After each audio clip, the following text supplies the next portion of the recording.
মা, আমাকে একটু করে দাও তো। তোর সরু চাকলি খাওয়া তো হয়ে গেছে, আবার গুড় নিয়ে কি করবি? চুমুক দিয়ে খাবো। ও মা, দাও না। তাহলে আমাকেও দিতে হবে।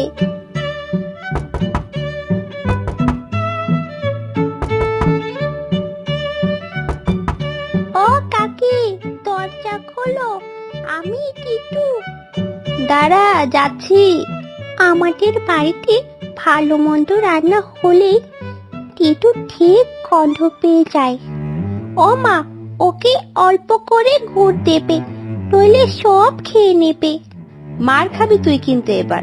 সব সময় এমন কেন বলিস ওকে?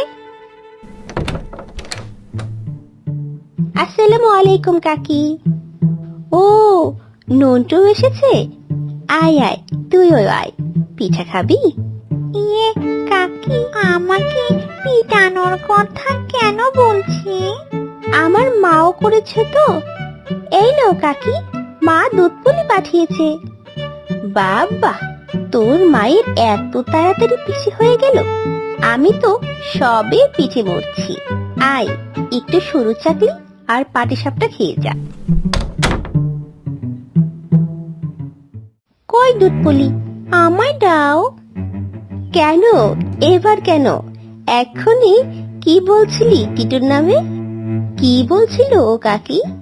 আরে, ও তো এমনি বলছিলাম, টিটু তো আমার বেস্ট ফ্রেন্ড। হ্যাঁ, সেই তো। সরু চাকলি কি আবার? এই যে গুড় দিয়ে সরু চাকলি, পাটিসাপটা আর রসবড়া খেয়ে বল কেমন হয়েছে। গুড়টা দারুণ তো। আর একটু দাও তো কাকি, বেশি করে দাও ওকে একটু। আর আমায় একটু দুধ পুলি দাও, দুধও দিতে পারো।